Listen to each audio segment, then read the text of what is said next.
Hey everybody, welcome to my Suburban Oasis. So today I'm going to take you on a weekly walkabout and garden tour. I think it will be a lot of fun to show you what's changed in the garden since last time. We've had some crazy weather once again. It's rained about an inch and cooled down to the 60, 68, 69 degree mark today. But the sun is back out and it's warming up, so I'm going to take you around. If you're enjoying my channel so far, please subscribe, give me a thumbs up on the video, even hit the notification bell to get notified the next time a new video comes out. Let's head out for a tour. Well, let's start by taking a look up here on the deck. My canna lilies are growing on, and my urns have got some wonderful medium hot pink petunias, geraniums, and then the Bordeaux supertunias.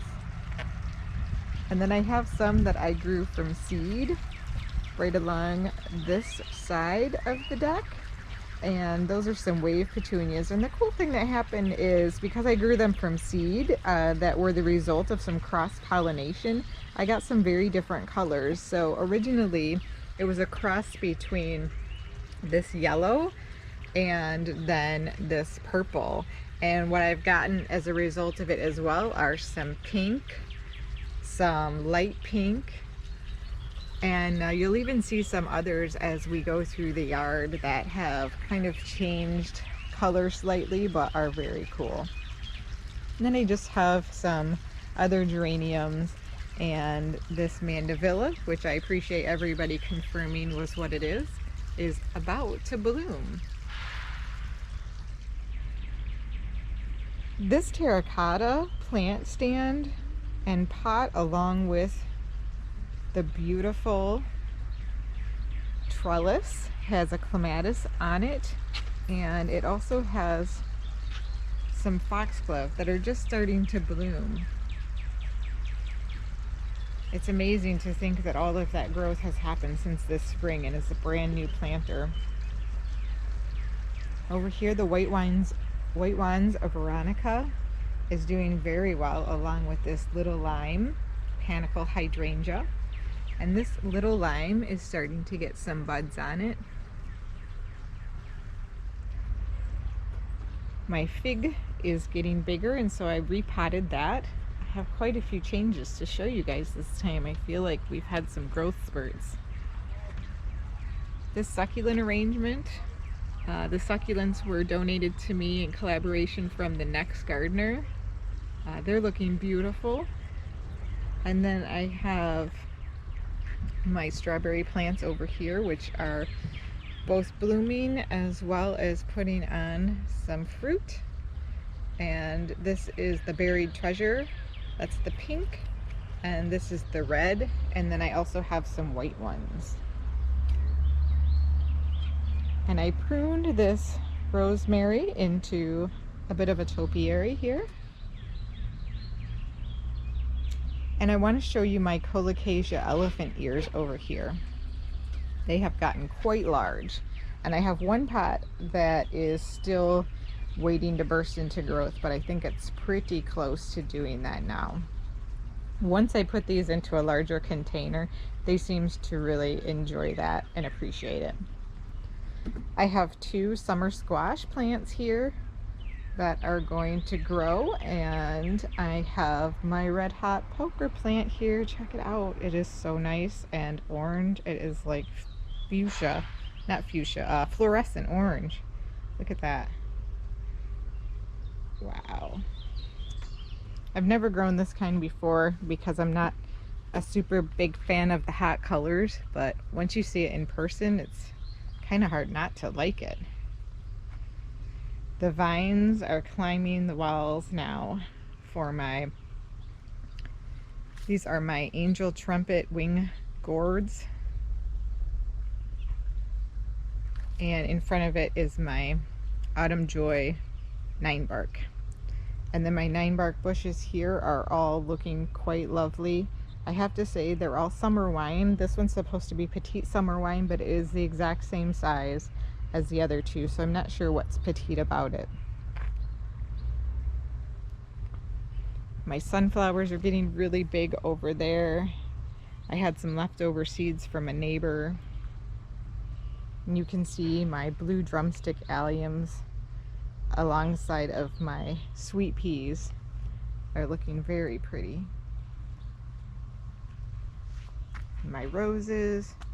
These are some key lime marigolds that are getting ready to put out some buds, I think, very soon.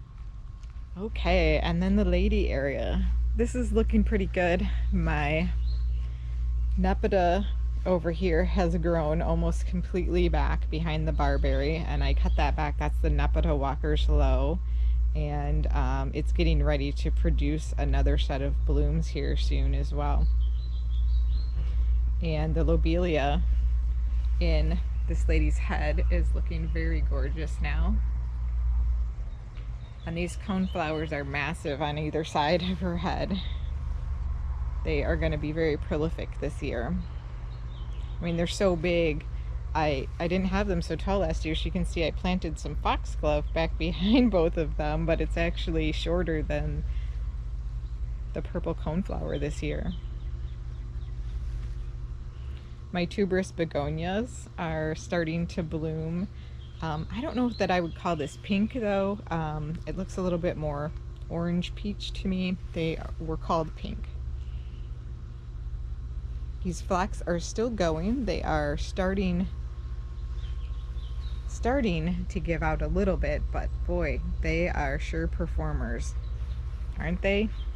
This is, I think, the third week in a row that they have been in full bloom. So that's a really nice long flowering period for any perennial to have. Sure does bring a lot to the garden when you have blooms that last that long. This bed is starting to look a little bit better. It's starting to come into its own. Things are filling out. You can see that my pulmonaria lungworts have completely filled back out. My purple coneflower here is putting on some buds. The barberry back there, that's a Tuscany barberry, and that one is starting to branch out as well. And then I have my Rainbow Sensation Weigela back there, along with, I always get these mixed up. I think it's Strawberry Sundae. It's either Strawberry Sundae or Vanilla Strawberry Hydrangea. Now this is my Bar Harbor Seaside Serenade Hydrangea arborescens. It's a very long name, but it's a very lovely plant. I just like how the foliage has a bit of a blue tint to it, and I think it also brings out the blue in some of the leaves of the pulmonaria as well. And this pulmonaria, it's been about 2 weeks since I completely cut these flush to the ground, so you can see how quickly they come back for me after I trim off all of the spent blooms. The ferns are looking lovely here, and my shade planters are finally starting to fill out. I think that's nice. Now I'm really excited to show you this woodland garden right now, because I have made some changes. I don't know if you'll notice them. Some people probably with a keen eye will, but when my husband replaced the patio, we pulled up some of these larger stepping stones, so I've been using them back here. And then also once or twice a year, maybe even 3 times some years, I will spend a day where it's overcast, just moving plants around, because it's a really good time of day when it's overcast to dig up, divide, and move perennials. And so I spent a day going through this woodland garden and kind of reorganizing or redecorating it a little bit with the hostas that I have present, because my kind of garden philosophy in terms of making sure I have the plant material that I want is using what I call filler plants, or plants that propagate rather easily because they grow quickly and they divide quickly and easily, and do very well in my climate. I can use them everywhere to fill in areas that don't have plants until those plants that may grow slower are big enough for me to divide. and use in areas of groupings. So that's what I've done. And you'll see along here I have replaced some of the variegated hostas with the striptease hosta. And so that's a little bit more of a cohesive look here. On this side of the path over here, we're a bit in the shade, but hopefully you can see these beautiful lobelias. I got those the other day, and I thought they would just fit in really nicely. This is more of a part sun bed than a shade bed anymore, so it's nice to have a little bit of color.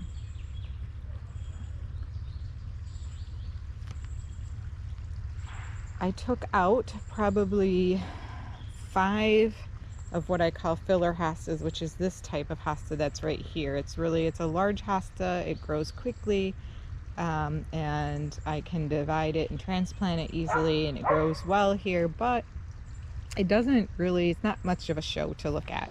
So I took one of those out over here, and I replaced it with this boxwood and this striptease hosta. And then you can see along here, I've ensured that there are striptease hostas along the front of this border the whole way. And I filled in back here. This is a hosta standard. It has really pretty blooms that are white, and they're very fragrant. One of the few hostas that has both beautiful and fragrant flowers. And then I had this June hosta in an area of the garden that was a little too sunny for it, so I moved that back here. And in this area, I took and ensured that all of the hostas were along this edge. I had phlox, just like this one here, but instead of having the phlox along this edge, I decided to dig them up and put them around the stump, because I felt like the stump of the hickory tree was a little bit stark around the base. So you'll see when I go around the front of that what that looks like. Okay, so in this bed here, I made sure that I had Patriot hosta all along here, and I've trimmed them all up so there's not so much of any freeze damage on some of the outer leaves of the hostas. And then along the front, you can see here I've lined the outside of the trunk with these phlox. And what that does, again, is it just kind of softens the look of this stump in my landscape, and I'm really liking the effect that it has. And I did that all the way around to the side here. So those will be really pretty flowers when they grow on more. And then I have put a few little begonias in here for color. Now in this bed over here, I removed one of the Yellow River hostas, and I put it in another bed, which I'll show you where I moved it. And I replaced it with this liatris, because the liatris really likes the sun more. Because the hickory tree was taken out, I just really have to deal with a bit more sunshine in this area. So I have this liatris here, and then I have one right over here as well.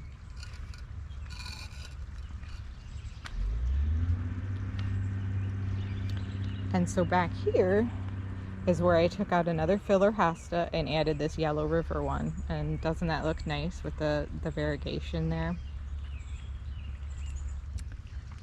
Okay, now this bed I'm actually the most pleased with in terms of the work that I did along here.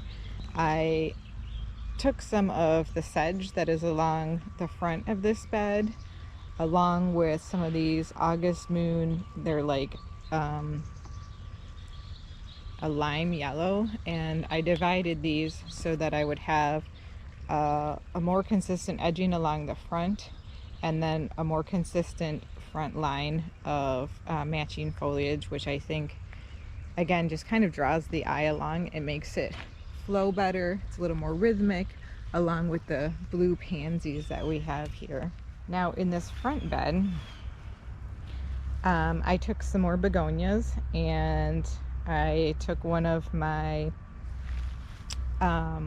boxwood, and I replaced the hardy geranium that was here that had very beautiful flowers, but it just really took over the bed and made it feel unkempt to me. So I took that one out and put in the begonias, and I think That's going to lend itself to some really pretty color in this bed as those fill in around that boxwood. And they go really well with, I think, the heucheras that are in that bed. So I'm liking the way that that turned out. Wonder what you guys think about the changes there. My aronia that I planted from the container, I planted it back here, and it's doing really good. It's putting on lots of new growth at this point.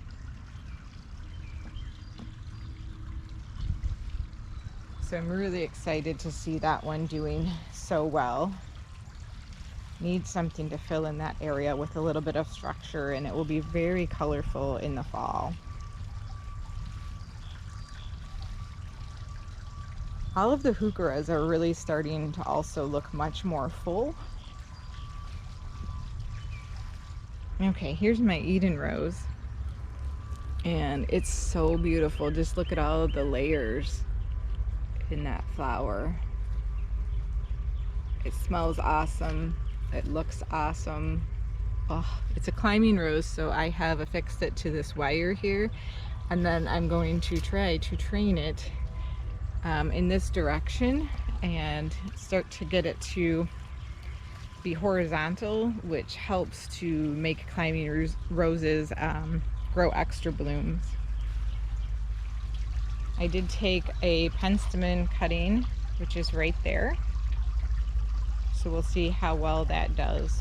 It's in pretty full sun, so it might not like trying to grow on there, and if so, I will just divide penstemon in the fall. And this is a gorgeous spirea bush. I got this one also on clearance at the end of the year last year and planted it in the fall. It has new growth that is red tips on the leaves, and then the blooms are this deep dark pink that I just think looks really good alongside many of the pink colors that I have in my garden. And it's really just, I don't know, they call it red. It's a double play spirea by Proven Winners, and they say that it's red, but I think it's more of a pink or a fuchsia color. My hanging baskets are just growing bananas right now.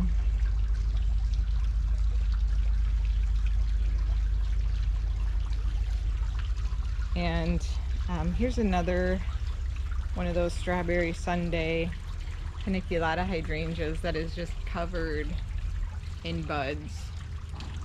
Can't wait to see this one bloom. And my clematis up here is still blooming as well. Several of you asked me for the name for this one, and I'm really unfortunately not sure what it is. I've had it for many years, probably 10 years. And I cut it back last year, so it's not quite as full this year. But it's very long-lived, and I love it.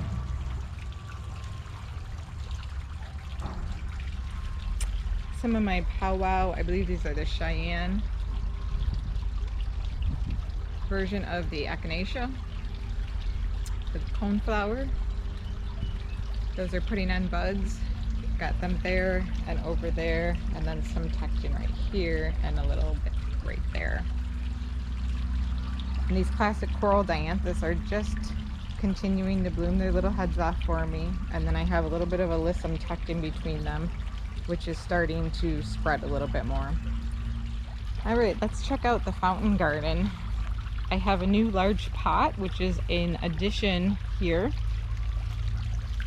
This was not here before. My sister gave me this pot, and because my crinum lilies and my hymenocallis lilies were getting overcrowded, I put them all into this pot with a whole bunch of new potting soil, and the crinum has flowered. Look at that beautiful lily. And it smells really good too. I'm wondering how many of these stalks I might get before the end of the summer. Do any of you grow crinum lily?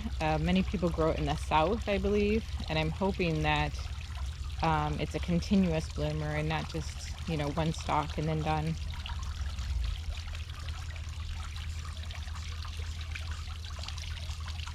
This area is definitely filling in.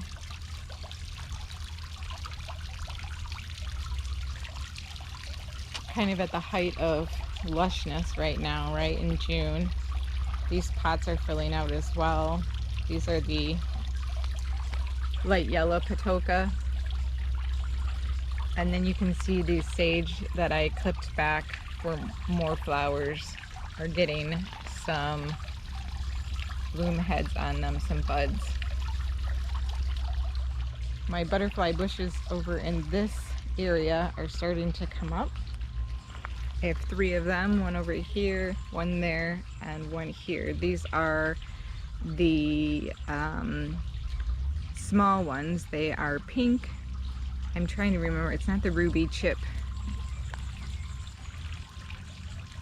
I'm just totally blanking on the name right now. Pugster pink. And then this salvia right here is starting to rebloom after I cut it back. This is the Azure Snow variety. And lots of liatris over here getting ready to bloom. Lots and lots of liatris. And the phlox over here is still going. And I have some veronica here that looks quite amazing. I love the deep purple color of this.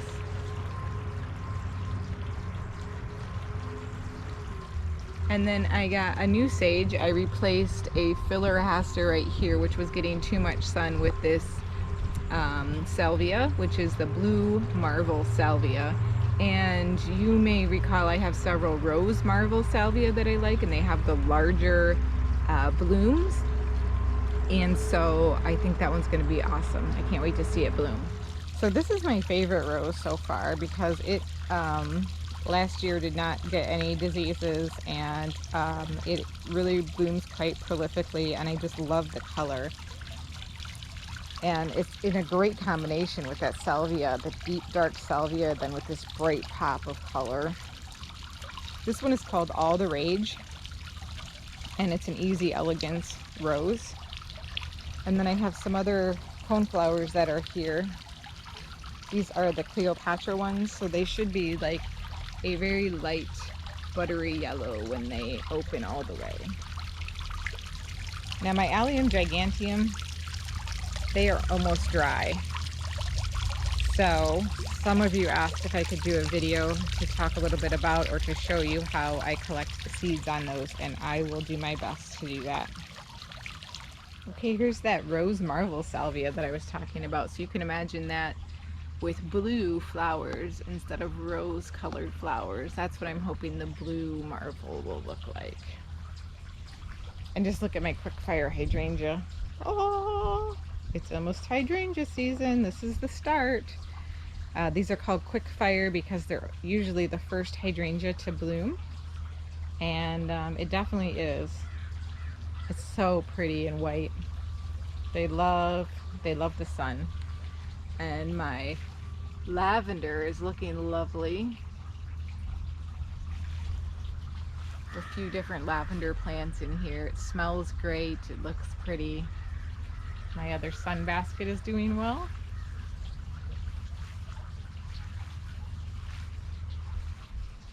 And just to show you, this is what one of my sedums looks like when it's growing back after I had cut it back. So this is just to help keep it more compact before it flowers so that it doesn't flop so much in the fall.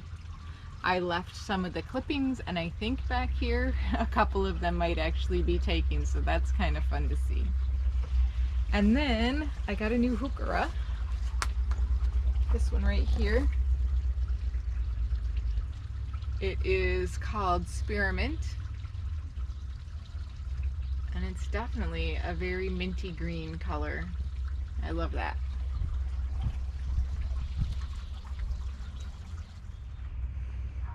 Now coming out to this front bed here, you'll see my Echinacea purpurea in this bed is going to put on a serious show this year. All of this tall, bushy green growth is Echinacea. Purple coneflower, and they're starting to bloom. So I'm guessing next time I do a tour for you, we'll be in liatris and purple coneflowers. We'll be knee deep in them both. And then I have these high voltage roses. These are very beautiful. Rose.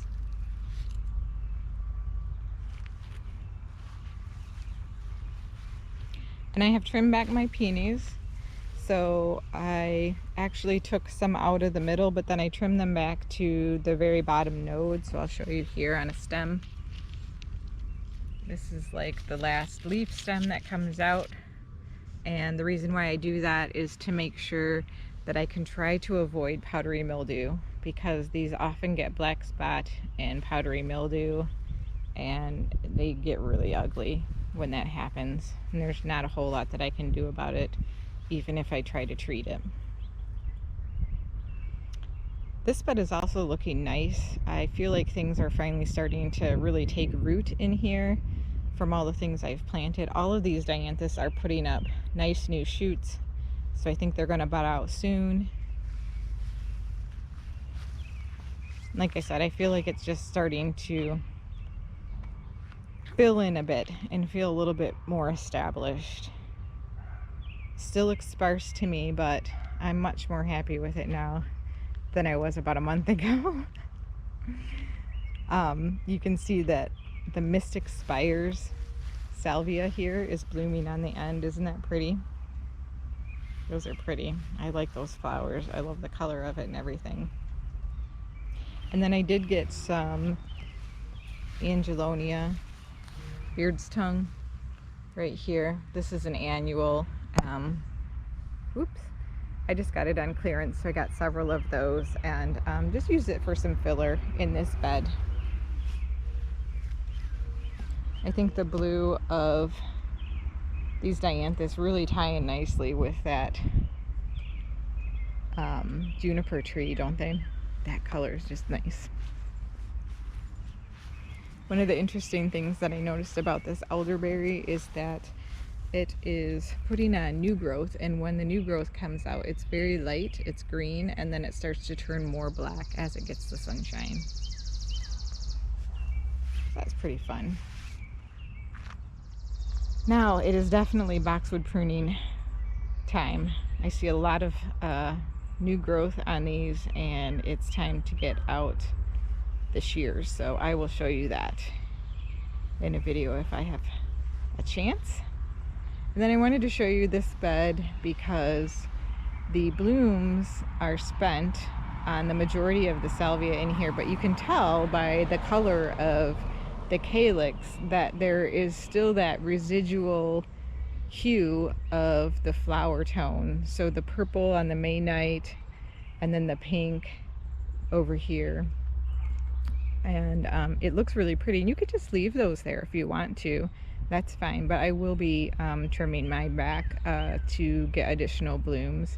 It also, again, just opens the bed up and provides an opportunity for some air to get in between the plants, which also helps prevent disease. My Dreamland geraniums are looking cute. Pretty light pink flowers. And then I have some new alliums that are coming up right now. These are drumstick alliums. There's not a whole lot of color on them yet, but the heads on them are just bobbing in the wind. And you can kind of see them, and they're fun to watch. And I have them throughout here.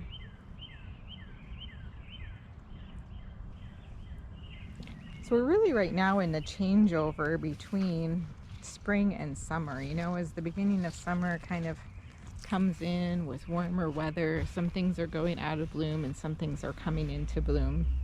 And so it's a little bit of a transition period in the garden. I have this jet stream oak leaf hydrangea here that is starting to put on really a lot more new growth, and I'm looking forward to seeing that bloom this year. These alliums, again, I'm so close to being able to pluck them. I think they're just about ready. You can see which ones were pollinated and which ones were not here. So these are the seed heads, And these are the ones that didn't get pollinated by anything. Now the salvias that I cut back here, those are getting ready to come into bloom again. They're just starting to set some new spikes, and so as I trim these back, those will start to grow out and flower.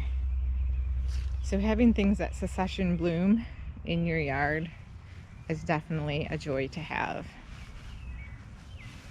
I'm also seeing that these purple sensation allium heads are very strong at this point. They're an excellent feature, and they have a little ways to go though on those before they'll be ready to harvest because they're still green. It's when they start to dry that you need to begin to harvest. I'm almost in a place where this front bed is just about a no/low maintenance bed. I'm so excited about these amazing blooms from this tuberous begonia. Just look at that. It is so big. This is the size of my hand, and this is the bloom. Is that normal? I don't know. This is my first time growing a tuberous begonia. So I'm loving these hostas and the variegated sedum in front of it.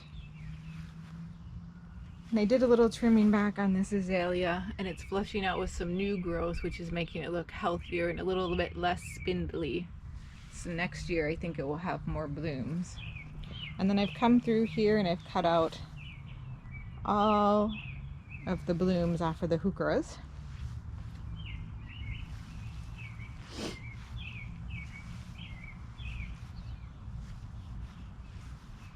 I trimmed back my pink sparkler spireas, so I cut off the spent blooms from those to help encourage them to continue to grow. And then they may put on some additional blooms as the summer goes on. And you look down here at this part of the bed and we have this wonderful mix of blues and yellows and greens, but it's all still very restful to the eye.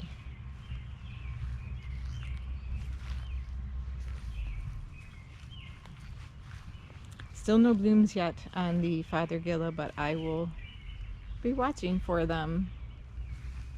You can see though how this new growth is starting to turn a little bit darker green, more blue than it was to begin with, as it develops that blue waxy coating. All right, this Acanthus mollis is starting to bloom. Look at that bloom spike. I wonder how tall it's going to get. I hope it gets pretty tall. I hope this isn't it for the season. There's another one that's back behind there. I like it when they get really spiky and tall. It's a beautiful bloom. Now someone was mentioning to me that their orange rocket barberry turned green. So this is an orange rocket barberry, and the reason why it is mostly green is because it is on the west side of the house. And even though it gets afternoon sun, there's a house that's right behind me which will shade it for the majority of the evening, and it's right up against the house, so it gets no eastern sun. So it really only gets a little bit of southwestern sun in the late afternoon, and that's just not enough to maintain the vibrant color of it. If it gets up taller above the other plants around it, it probably will have some more color on its top growth. But that's just the way it is. I do like it the way that it is still as well. And then I came into this bed with the clippers, and I cut out my hardy geraniums. I cut them back to the ground, and so those will likely grow back as well. So those were on either side. And then I also trimmed up the boxwoods here. So I did start trimming my boxwoods, but I promise you guys I will do a bit of a video and show you how I use shears to hand trim my boxwoods. All right, well, thanks for joining me today for this garden tour and walkabout. I hope you enjoyed it, and I look forward to seeing you next time. Bye!